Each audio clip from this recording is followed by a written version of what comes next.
Hai semua, Assalamualaikum. Jumpa kembali bersama aku, Retia Madiun. Di videoku kali ini, aku mau sharing pengalaman aku ketika aku belum bisa bahasa atau belum bisa memahami mata uang Hong Kong.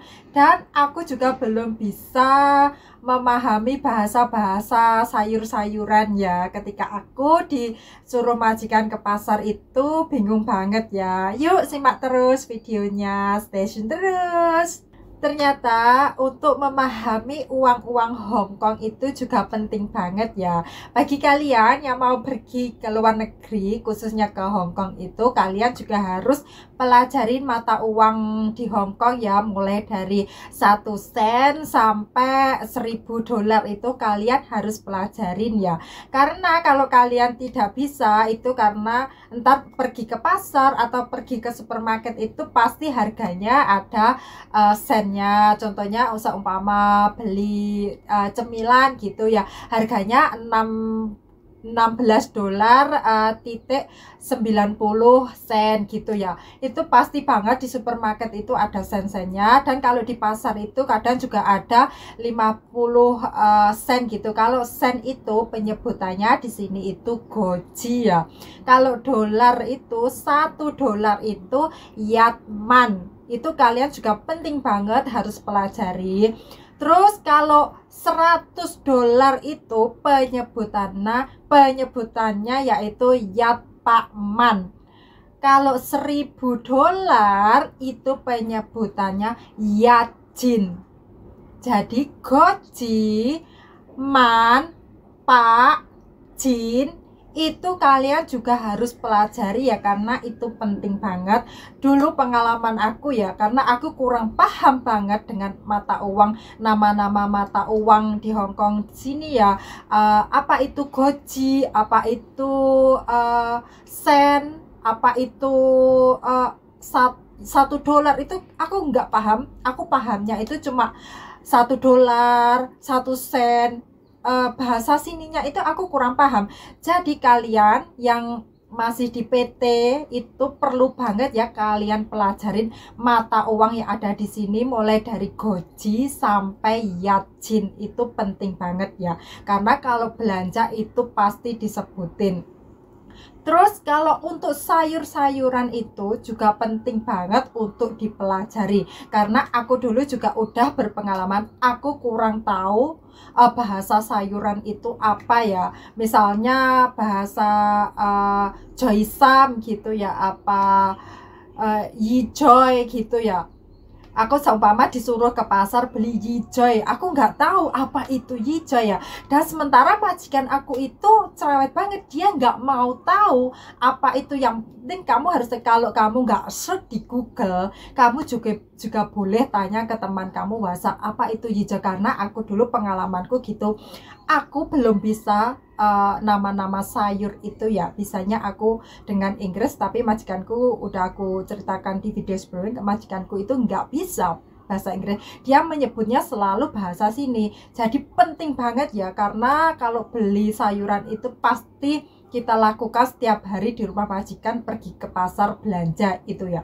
Maka dari itu, kalau untuk sayuran pun di PT kalian pelajarin bahasa-bahasa sayur, itu sangat penting banget supaya kalian disuruh majikan itu kalian nyambung gitu ya. Karena terkadang majikan sini itu nggak sabaran dia. Pokoknya kamu disuruh ya beli itu ya itu. Aku dulu juga gitu, majikanku nggak sabaran, sedangkan aku nggak paham. Aku WhatsApp sama temenku, majikanku tadi bilang yijoy itu apa gitu ya. Terus sama temenku dikirimin gambarnya. Untung aku memiliki teman yang baik di sini ya.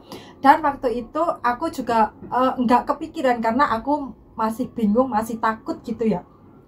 Aku nggak kepikiran kalau di Google apa itu hijau. Kan kalau sekarang, zaman sekarang udah canggih banget, kita nggak tahu, kita tinggal cari di HP gitu. Tapi menurut aku lebih baik kalian pelajari ya untuk sayur dan mata uang di Hongkong itu sangat penting banget ya, karena itu yang pasti akan digunakan sehari-hari. Kalau kalian pasti sehari akan belanja ke ya enggak ke pasar, ke supermarket atau apa. Kalau mata uang itu pasti ntar kalian pasti akan bercakapan dengan penjualnya itu ya.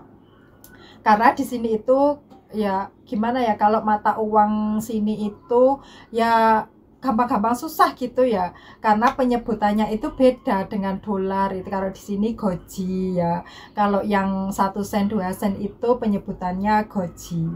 Dan untuk kalian yang saat ini berada di PT, kalian harus bersabar ya, karena di sini di Hong Kong itu masih lockdown ya. Jadi kalian sambil menunggu keadaan aman gitu, kalian bisa pelajarin pelan-pelan bahasa ya. Pokoknya jangan remehkan ya bahasa-bahasa di Hong Kong itu, yang terutama bahasa-bahasa dasar, bahasa sayuran, bahasa pergi ke pasar, pokoknya bahasa sehari-hari yang digunakan itu kalian pelajari. Jangan sampai kalian ntar menyesal ya sampai sini, karena kalian pasti diberi waktu yang panjang untuk belajar di PT. Jadi gunakan sebaiknya kalian di PT itu untuk mempelajari bahasa ya. Kalau untuk kerjaan pasti kalian semua udah bisa ya, tapi kalau untuk bahasa itu emang kelihatannya kalau kita belum terbiasa mendengar bahasa Kantonis itu kelihatannya itu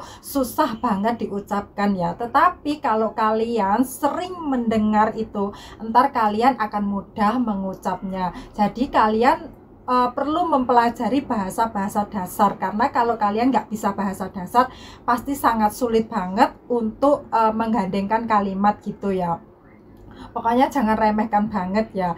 Di sini itu penting banget ya. Kebanyakan di sini itu semua itu pergi ke pasar. Kalau aku pun juga ada pergi ke pasar, bahkan enggak setiap, meskipun enggak setiap hari, tapi kadang 1 minggu sekali 2 kali itu pasti ada pergi ke pasar, pergi ke supermarket untuk beli apa yang habis gitu, pasti ada. Maka dari itu kalian juga harus pelajarin mata uang Hong Kong dan juga bahasa-bahasa sayur, terus bahasa-bahasa makanan gitu kalian pelajari ya, karena itu juga penting banget. Pokoknya jangan remehkan bahasa ya. Meskipun kalian udah bisa bahasa Taiwan, udah bisa bahasa Inggris gitu, jangan remehkan bahasa yang kalian tuju untuk bekerja itu ya. Kalau kalian bekerja ke Hong Kong, jangan remehkan bahasa Kantonis, karena bahasa Kantonis itu bahasa utama di Hong Kong ya. Jadi kalian harus tetap pelajarin meskipun kalian udah bisa bahasa Mandarin. Karena udah banyak pula aku membaca komenan-komenan di YouTube aku itu, meskipun dia interviewnya itu dengan bahasa Mandarin dan majikan oke, ataupun bahasa Inggris majikan oke, tapi sampai sini dia juga menyesal karena apa? Nggak mempelajari bahasa Kantonis, karena di sini itu terutama adalah bahasa Kantonis. Maka dari itu kalian jangan sampai menyepelekan bahasa Kantonis jika kalian ingin bekerja ke Hong Kong ya. Ya udah, sharing aku sampai di sini ya, mengenai pengalaman aku yang nggak bisa bahasa sayuran, nggak bisa mata uang di Hong Kong itu sungguh menyakitkan dan menyedihkan banget ya. Pasti kita akan selalu gugup kalau disuruh majikan jika kita tidak bisa itu ya. Ya udah, sharing aku sampai di sini. Semoga video aku bermanfaat buat kalian yang mau bekerja ke luar negeri, dan kalian tetap semangat ya yang mau bekerja ke luar negeri. Jangan pantang menyerah gitu ya.